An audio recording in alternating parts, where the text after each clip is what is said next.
Welcome everyone for a new recipe from the Wholesome Kitchen Diary. Today I'm going to introduce you to the most gorgeous banana bread that is both low in sugar and butter-free. It is perfect as an after-ski snack. You can whip it up in only minutes and it would fill your kitchen with heavenly smells. The good news is, it is the easiest recipe on earth. You just need 3 ripe bananas, and if you're missing one ripe banana, it doesn't matter. You can replace it with a normal banana and it will work just as well. You throw them into a mixing bowl and smash them with a fork. Kids love to do that, and I usually do that with my kids. If bits of banana are remaining, it doesn't matter at all and it will add more texture to your banana bread. Then you add 2 tablespoons of olive oil, so no butter in this cake. 1 tablespoon of maple syrup. That is the only added sugar we'll bring into this recipe. It's 100% natural sugar that boasts anti-inflammatory properties and will not elevate your blood sugar as much as white sugar, so much better than any refined sugar. Then you break 2 eggs into the mixing bowl and mix everything.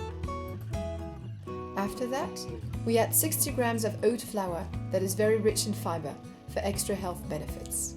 Then I use 60 grams of plain wheat flour, but you can easily replace it with rice flour for a gluten-free version. A tablespoon of baking powder, and then again, you mix everything. And that is where the fun part comes in. You can personalize your banana bread with an extra touch of sweetness and comfort.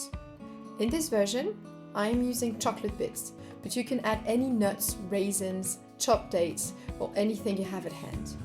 This recipe provides for a very versatile base that you can play with. You just need to pour your mixture into a greased cake mold.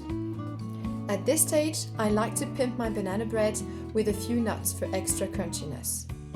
I use hazelnuts in this version, but you can use sliced almonds, crushed walnuts.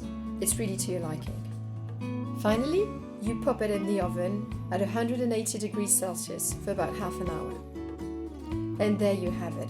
A gorgeous and delicious banana bread that's not only wholesome, with no refined sugar or butter, but also a treat that proves the healthy choices can be just as indulgent. Enjoy every bite, knowing you're nourishing your body with every slice. And if you're looking for more delicious recipes, don't forget to subscribe to the Wholesome Kitchen Diary. Happy baking!